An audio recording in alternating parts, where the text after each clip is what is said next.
마태복음 26장 47절부터 75절까지 부분을 중심으로 이 불가피한 싸움에서 승리하라는 제목의 말씀 함께 나누도록 하겠습니다. 2006년도에 개봉한 싸움의 기술이라는 영화가 있더라고요. 한 학생이 동료 친구들에게 괴롭힘을 받았습니다. 아버지가 경찰임에도 불구하고 계속 싸움을 하다가 맞고, 본인의 의도와 무관하게 계속 이렇게 괴롭힘을 당했던 것 같아요.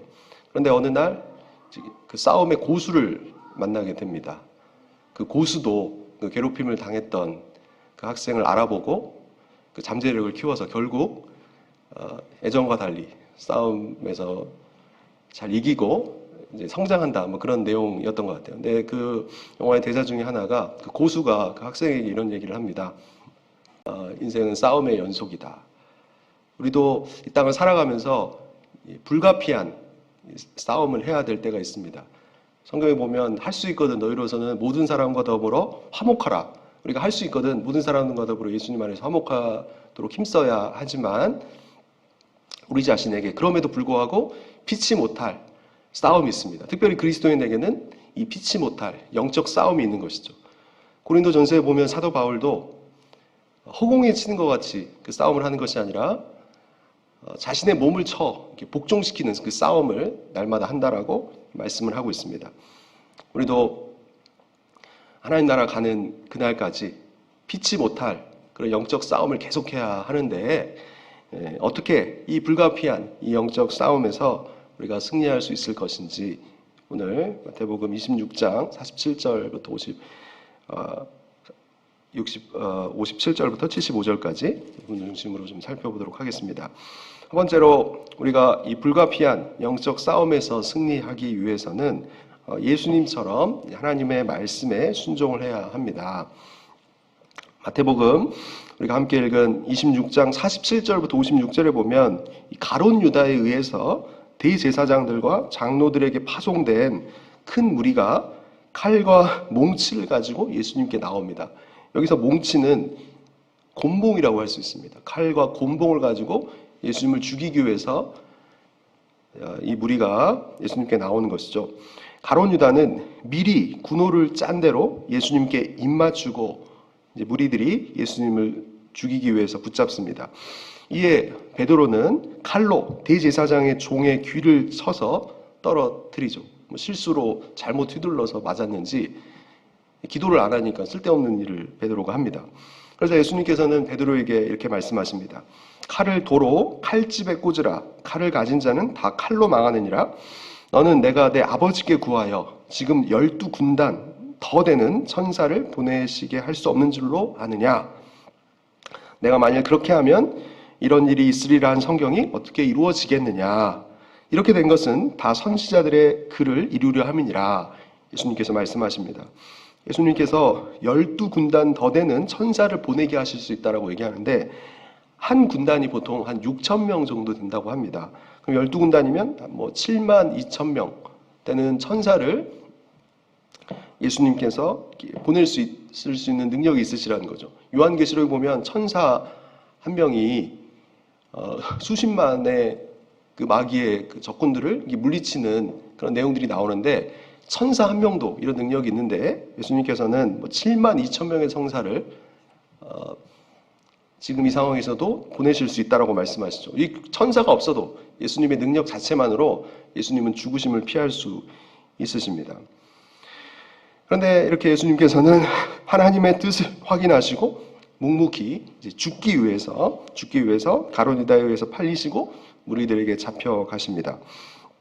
왜 예수님께서 이 가룟 유다와 대제사장들과 장로들이 파송한 무리들에 의해서 잡혀가십니까?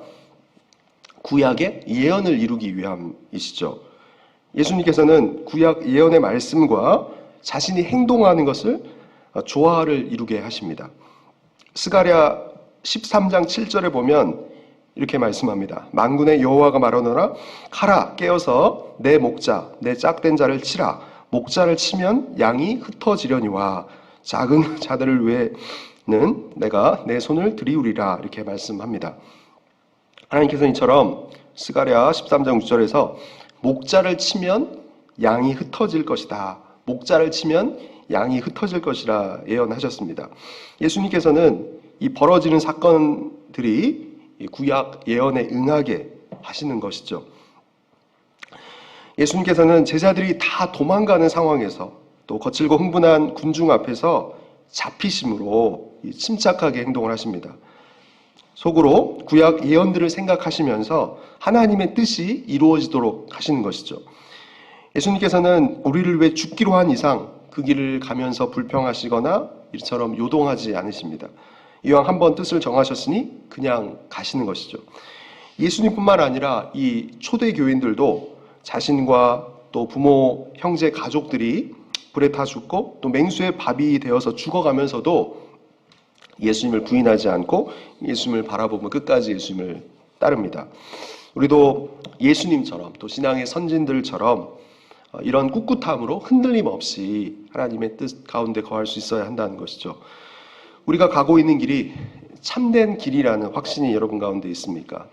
이런 식으로 살아가는 것이 확실하다고 여러분이 믿으십니까? 그렇다면 이 길에 들어선 이상 우리가 불평이 없이 예수님처럼 꿋꿋하게 이 길을 흔들림 없이 갈 수 있어야 한다는 것이죠. 이 땅에서의 삶은 고난의 연속입니다. 불가피한 그 영적 싸움이 계속되는 현실인 것이죠. 이 땅은 신라곤이고 또 악한 마귀, 세상 임금이 지배하고 있기 때문에 이 고난을 당하는 것이죠. 물론 이 고난조차도 하나님의 섭리 아래 있음을 지난주에 우리가 살피지 않았습니까? 우리가 잘못해서 고난이 오기도 하고 또 하나님께서 우리를 테스트하시기 위해서 하나님 말씀 지키는지를 보시기 위해서 고난을 허용하시기도 하고 우리를 연단하시기 위해서 우리를 사용하시려 우리를 빚으시기 위해서 또 고난을 허용하기도 하지만 또 고난이 오는 중에 하나는 또 사탄이 세상 임금이 지배하고 있기 때문에 이 신라곤에서 고난이 우리에게 불가피한 것이죠. 내가 열심히 예수님을 믿고 따르고 있는데 왜 하필 나에게 이런 고난이 오느냐 이렇게 우리가 얘기를 한다면 성경의 무지한 모습입니다. 우리는 이 고난 덩어리인 이 신라곤, 이 땅을 지금 통과하는 중인 것이죠.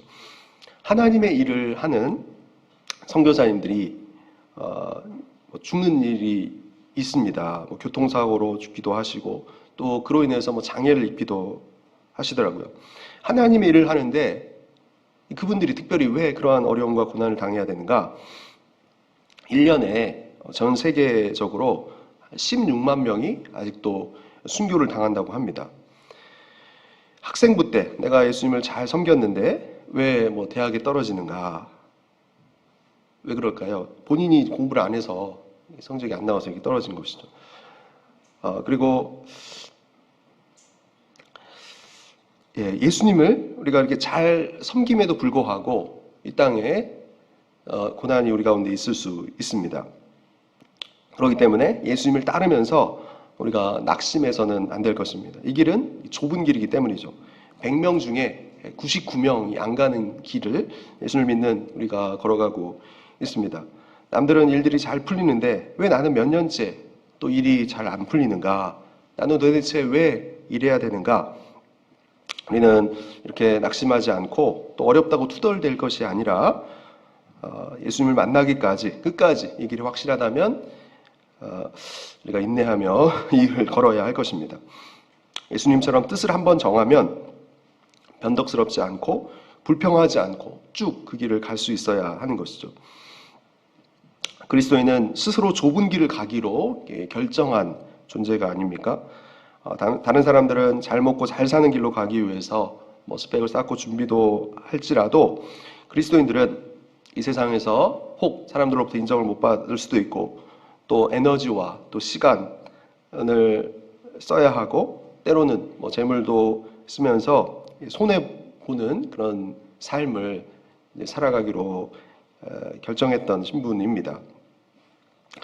예수님께서 오늘 본문에서 죽기 위해서 이 가룟 유다와 무리들에게 잡혀가실 때 내가 왜 죽기 위해서 내가 잡혀가야 되느냐 이렇게 불평하시거나 요동하지 않으십니다. 그냥 하나님의 뜻을 묵묵히 받아들이시면서 당하시는 것이죠. 우리도 예수님을 믿고 따르기로 결단을 했다면 이 땅에서 벌어지는 일들 때문에 흔들리지 않고 예수님의 뜻이 이루어지기를 우리가 각오해야 할 것입니다. 영생의 소망을 가진 하나님의 은혜 가운데 있는 사람답게 살든지 득든지 그리스도가 존귀케 되기를 우리가 갈망해야 하는 것이죠. 빌립보서에 보면 사도 바울이 이렇게 고백합니다. 내 안에 사느니 예수 그리스도니 죽는 것도 유익함이라 이렇게 말씀합니다. 그리스도인은 이제 목숨을 내놓은 사람들입니다. 우리 마지막 오늘 찬양 가사 중에 나의 모든 것 몸밖에 드릴 것이 없으니 내 모든 것 주님께 드립니다. 주님 영광을 위해서 나를 써주십시오. 이렇게 우리가 찬양으로 고백하지 않았습니까? 이것이 우리의 마음을 담은 예수님을 향한 진실한 고백이 될 수 있도록 우리의 모든 것들 예수님을 신뢰하고 우리가 하나님께 다 드릴 수 있어야 할 것입니다. 스데반 집사님은 순교를 당하지 않으셨습니까? 사람이 죽기를 결심하면 이 땅에서 두려울 것이 하나도 없습니다. 앞날도 죽기를 각오했는데 두려울 것이 없죠. 직장에서 혹 쫓겨나면 쫓겨나는 것이고 또 시험에 떨어지면 떨어지는 것입니다. 다 비우면 이처럼 두려울 것이 없는 것이죠.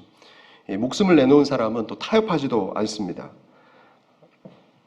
그래서 우리가 이 땅을 살아가는 날 동안 예수님을 믿고 우리의 모든 것을 기꺼이 하나님 앞에 다 드릴 때 죽으면 죽으리라 그런 각오로 하나님의 뜻을 따를 때 또 하나님께서 우리에게 이 땅에서도 더 풍성한 은혜를 더하여 주시는 것이죠. 그리고 좁은 길을 가면서 나 하나 잘 지내는 것만으로 우리가 만족해서는 안 될 것입니다.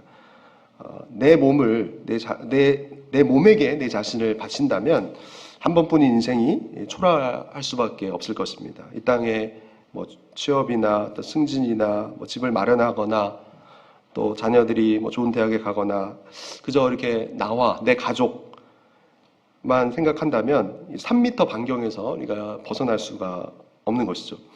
내 몸을 오히려 예수님께 바칠 때 우리는 후회할 것이 없고 또 이 땅에서도 또 하나님 나라에서도 우리가 영원히 복된 존재가 될 것입니다.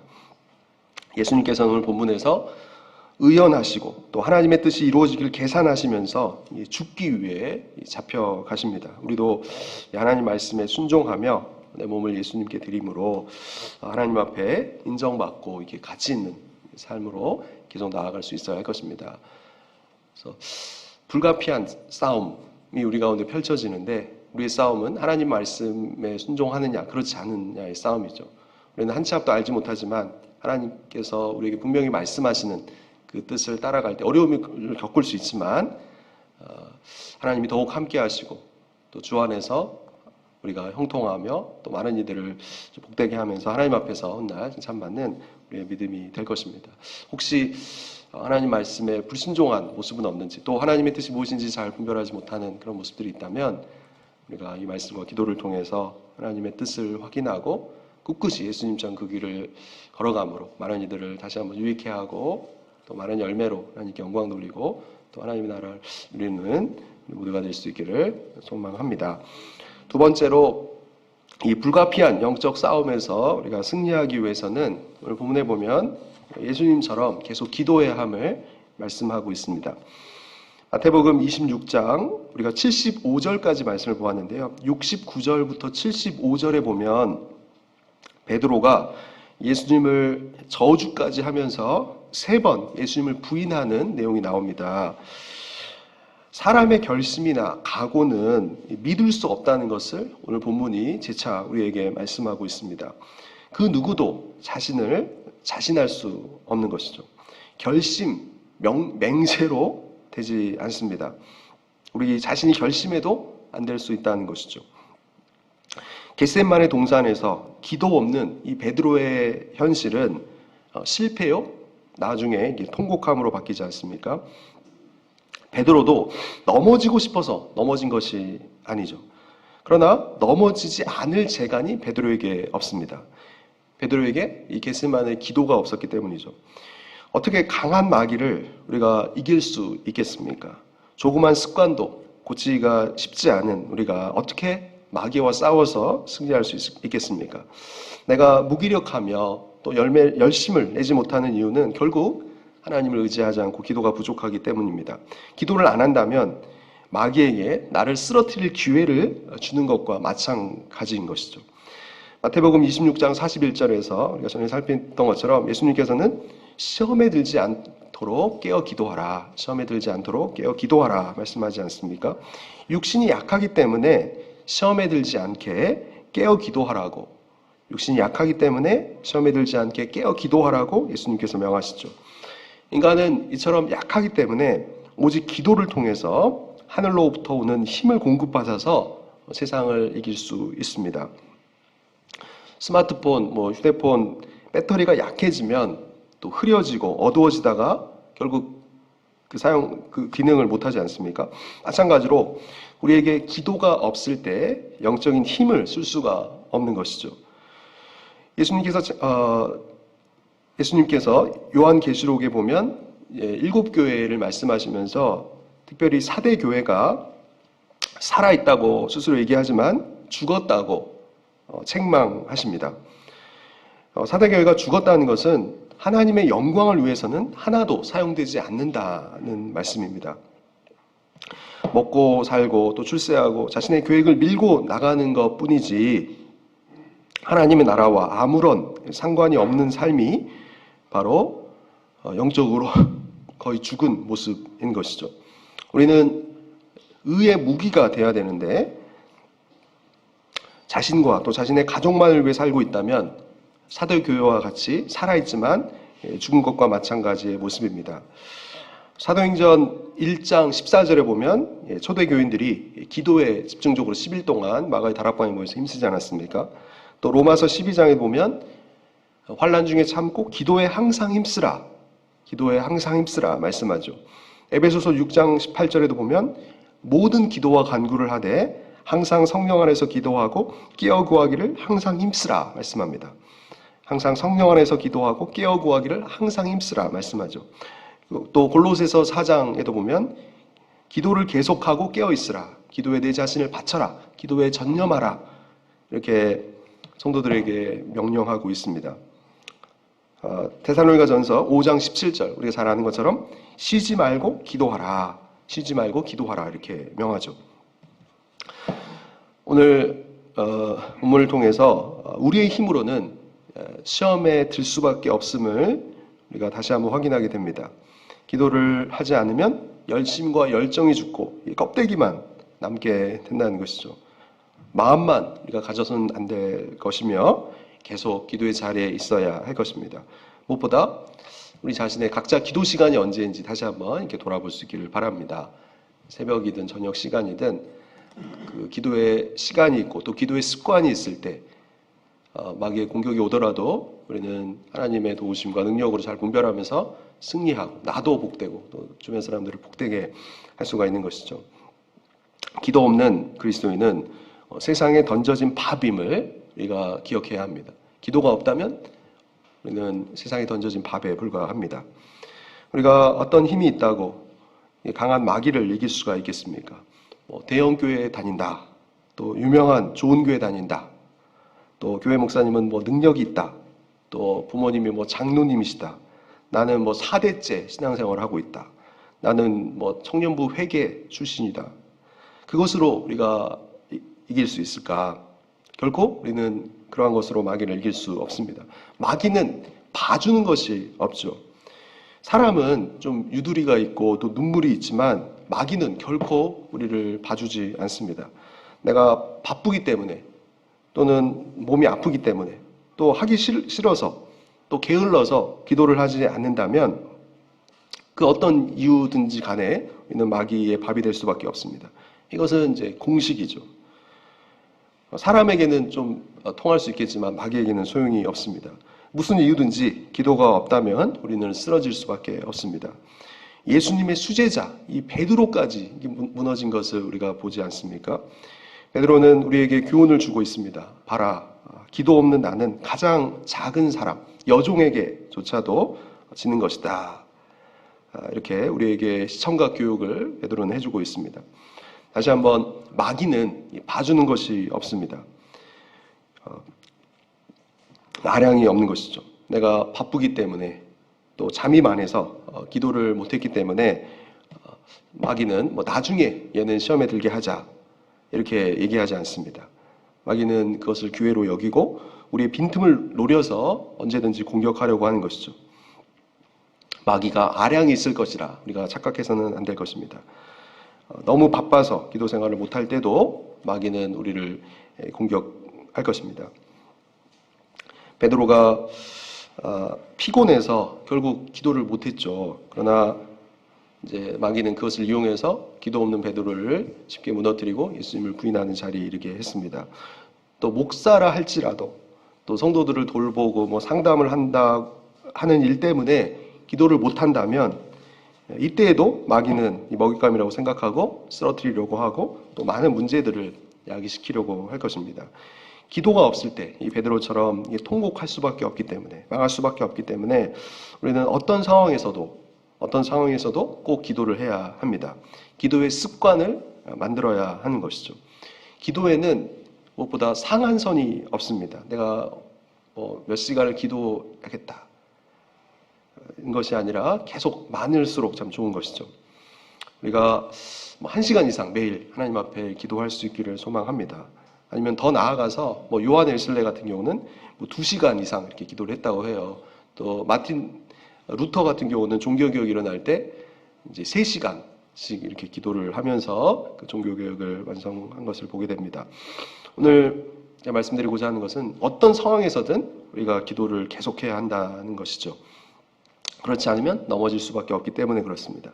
우리는 서로를 이해할 수 있지만 마귀는 절대 우리를 이해하지 않고 그 기도 안 하는 우리를 넘어뜨릴 기회로 보고 있습니다. 그렇기 때문에 우리가 계속되는 이 피치 못할 영적 싸움에서 승리하기 위해서 이유도 계속 기도의 자리로 나아가서 또 하나님의 은혜가 풍성하고 오히려 주변 사람들을 더 복되게 하고 하나님의 의의 도구가 돼서 또 하나님께 영광 돌리는 여러분이 되시기를 이름으로 축원드립니다.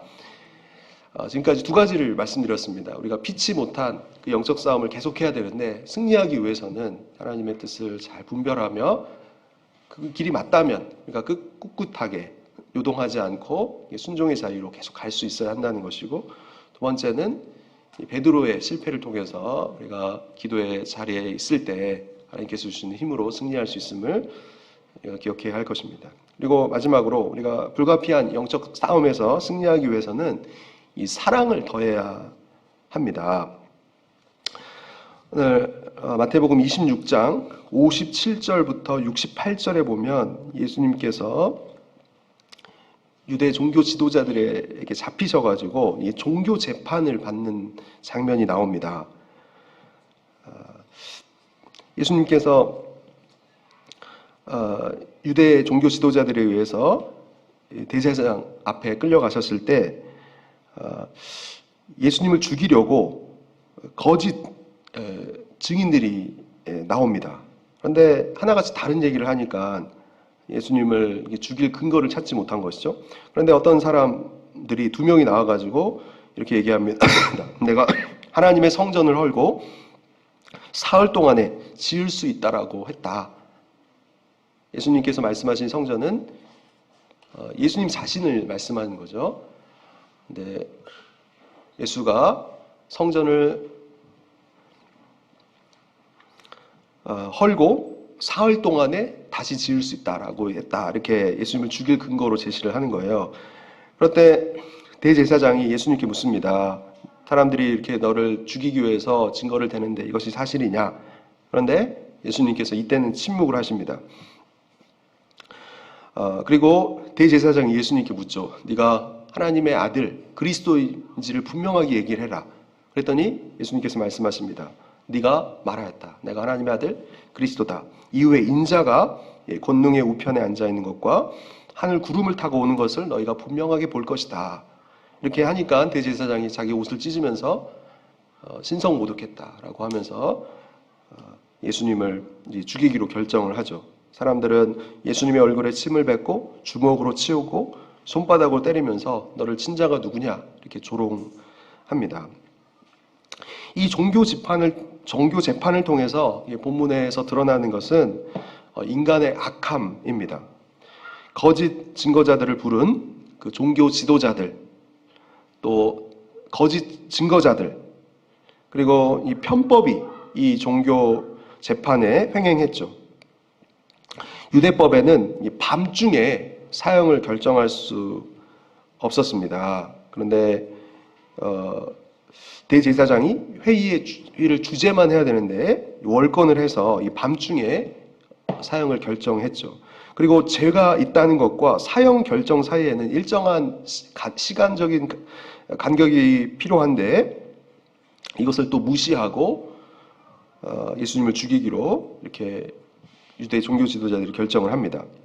또 예수님을 때리고 주먹으로 치고 얼굴에 침을 뱉고 또 가룟 유다가 배신하고 이렇게 인간의 현저한 죄의 모습이 오늘 본문에 이렇게 적나라하게 드러나 있는데 유대 종교 지도자들에게만 이런 죄성이 있는 것이 아니라 우리에게도 이런 죄성이 있다는 것이죠. 깊은 악함이 우리들에게도 있습니다. 그리스도인이라 할지라도 이러한 죄성이 있는데 사랑하는 동안에는 이런 죄성이 드러나지 않지만 미워하는 마음이 생기는 동시에 악함이 같이 드러나게 됨을 우리가 확인하게 됩니다. 사랑이 식어지면 이 악함이 점점 고개를 들고 나올 준비를 하는 것이죠. 그렇기 때문에 우리는 악함이 드러날까봐 사람을 그리스도인은 마땅히 사랑할 수 있어야 합니다. 미워하면 이런 악함이 드러나기 때문에 그렇죠. 그래서 그리스도인의 분명한 표지 중에 하나는 사랑인데 이것이 참 쉽지가 않습니다. 그러나 우리가 또 기도할 때, 또 하나님과 깊이 교제할 때 성령의 열매인 사랑이 우리 가운데 있어서 우리 악함이 성령의 능력으로 이기면서 또 세상이 보여주지 못한 그 착한 행실을 통해서 우리가 영적 싸움에서 승리하고 또 하나님의 뜻을 이루는 도구로서 우리 하나님께 영광을 돌릴 수가 있는 것이죠.